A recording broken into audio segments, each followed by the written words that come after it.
नमस्कार बंधुरा आज आमी निये एसेछि दुर्दान्त स्वादेर एक निरामिष रेसिपि। बाड़ीते सब्जीपाती किछुई ना थाकले बा सब्जी खेते खेते एकदम बोर हये गेले आर नतून स्वादेर किछु खेते इच्छे होले बानिये निते पारेन एई रेसिपि।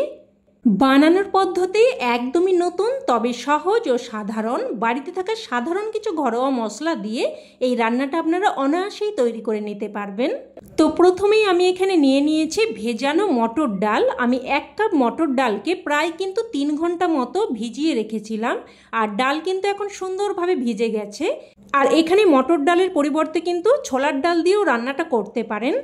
तो देखुन डालटाके आमी एकदम भालोभावे छेके निये एकटा मिक्सिंग जारेर मধ্যে निये निচ্ছি।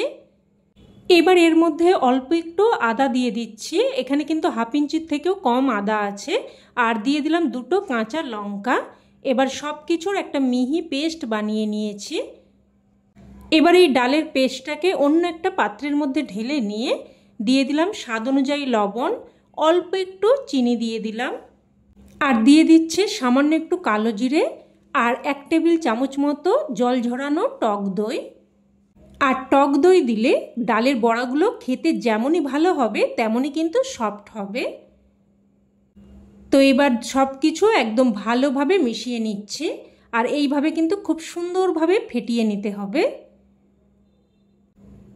দেখুন কিছুক্ষণ ধরে আমি কিন্তু বেশ ভালোভাবে ডালটাকে ফেটিয়ে নিয়েছি।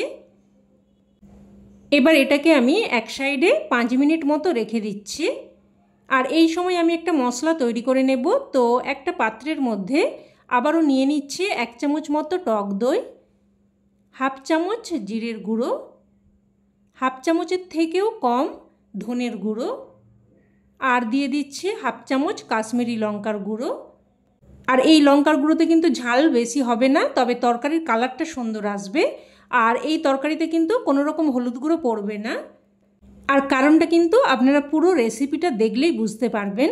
তো দেখুন অল্প একটু জল দিয়ে আমি কিন্তু একদম খুব ভালোভাবে সমস্ত মশলা মিশিয়ে নিয়েছি। এইভাবে কিন্তু খুব সুন্দরভাবে মিশিয়ে নিতে হবে। এবার এটাকে এক সাইডে রেখে দিচ্ছি। এবার গ্যাস অন করে কড়াই বসিয়ে এখানে দিয়ে দিলাম প্রায় 2 চামচ মতো সরষের তেল। তেলটাকে খুব ভালোভাবে গরম করে নেব। তেল ভালোভাবে গরম হয়ে আসলে এবার এই মিশ্রণ থেকে অল্প করে একটু অংশ নিয়ে নিয়ে এইভাবে তেলের মধ্যে দিয়ে দিচ্ছি।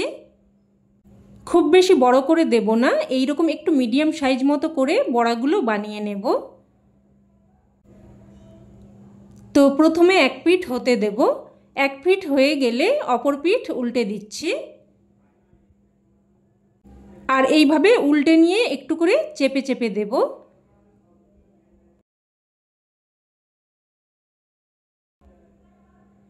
তো দেখুন দু পিঠে উল্টে পাল্টে লাল করে ভেজে নিয়েছি আর ডালের বড়াগুলো দেখুন কতটা সফট হয়েছে। এবার এগুলো উঠিয়ে রাখছি।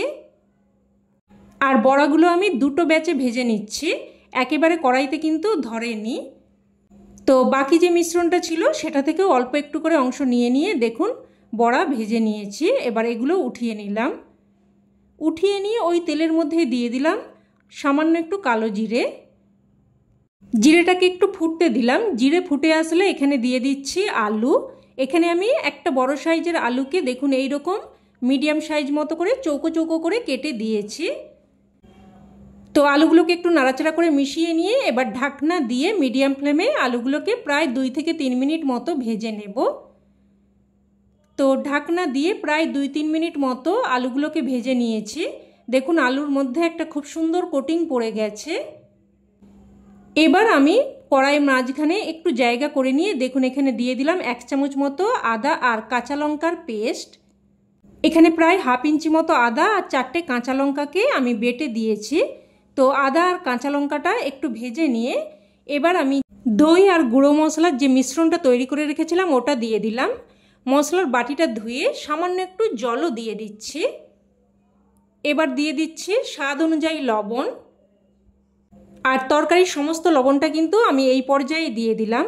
এবার সব কিছু ভালোভাবে মিশিয়ে নিয়ে একটা ঢাকনা দিয়ে প্রায় 2 মিনিট মতো মশলাটাকে কষিয়ে নেব। তো 2 মিনিট মতো ঢাকনা দিয়ে মশলাটাকে বেশ ভালোভাবে কিন্তু কষিয়ে নিয়েছি। দেখুন একদম মশলা থেকে তেল সেপারেট হয়ে গেছে। এবার আমি এখানে দিয়ে দিচ্ছি 1 বাটি মতো গরম জল, আর অবশ্যই কিন্তু গরম জলটাই দেওয়ার চেষ্টা করবেন, তাতে করে রান্নার স্বাদও যেমন বজায় থাকবে আর তরকারি কিন্তু তাড়াতাড়ি রান্নাও হয়ে যাবে। সব কিছু ভালোভাবে মিশিয়ে নিয়ে এবার একটা ঢাকনা দিয়ে মিডিয়াম ফ্লেমে প্রায় 3 থেকে 4 মিনিট মতো রান্না করে নেব। এবার আমি এখানে এই রান্নার স্পেশাল মশলা তৈরি করে নেব। তো আর কিছুই নয়, এখানে নিয়ে নিলাম 1 চামচ মতো পোস্ত, আর পোস্তটাকে দেখুন একদম মিহি করে বেটে নিয়েছি। এবার এদিকেও ঢাকনা দিয়ে প্রায় 3 থেকে 4 মিনিট মতো রান্না করে নিয়েছি, আর আলু দেখুন একদম সুন্দর সেদ্ধ হয়ে গেছে। এবার এখানে আমি ডালের বড়াগুলো দিয়ে দেব। ডালের বড়াগুলো দিয়ে এবার সব কিছু ভালোভাবে মিশিয়ে নেব। ভালোভাবে মিশিয়ে নিয়ে এবার একটা ঢাকনা দিয়ে জাস্ট 2 মিনিট মতো রান্না করে নেব, যাতে ডালের বড়াগুলো একটু নরম হয়ে যায়। তো ঢাকনা দিয়ে 2 মিনিট মতো রান্না করে নিয়েছি, আর দেখুন ডালের বড়া গ্রেভি শোক করে কিন্তু অনেকটাই নরম হয়ে গেছে। এবার এখানে কয়েকটা চেরা কাঁচা লঙ্কা দিয়ে দিলাম। এবার আমি দিয়ে দিচ্ছি বেটে রাখা পোস্ত। বাটিটা ধুয়ে সামান্য একটু জল দিয়ে দিলাম। এবার সব কিছু ভালোভাবে মিশিয়ে নেব। আর বন্ধুরা, এই সময় গ্যাসের ফ্লেমটাকে কিন্তু আমি একদম লোতে করে দিয়েছি। পোস্তটা দেওয়ার আগে অবশ্যই কিন্তু গ্যাসের ফ্লেমটাকে লোতে করে দেবেন। তো এবার লো ফ্লেমে আমি 2 মিনিট মতো ঢাকনা দিয়ে রান্না করে নেব। তো ঢাকনা দিয়ে 2 মিনিট মতো রান্না করে নিয়েছি।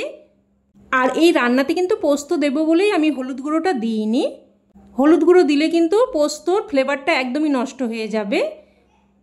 তো এবার এখানে অল্প একটু চিনি দিয়ে দিলাম, এতে করে স্বাদটা সুন্দরভাবে ব্যালেন্স হবে আর খেতেও কিন্তু খুবই ভালো লাগবে, যেহেতু নিরামিষ রেসিপি।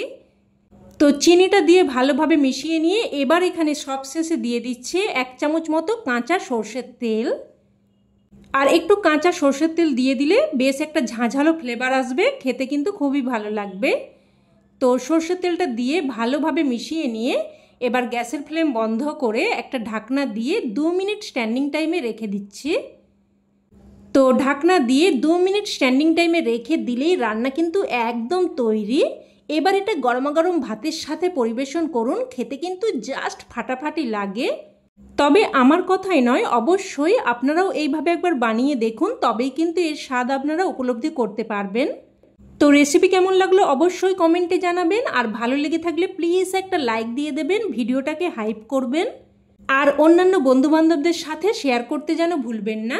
আর চ্যানেলের নতুন বন্ধু হয়ে থাকলে চ্যানেলটি অবশ্যই করে সাবস্ক্রাইব করে নেবেন। তো আজ এই অবধি, আবারও অন্য কোনো রেসিপিতে দেখা হবে। ততক্ষণে সকলে ভালো থাকবেন, সুস্থ থাকবেন, আর সকলকে ধন্যবাদ।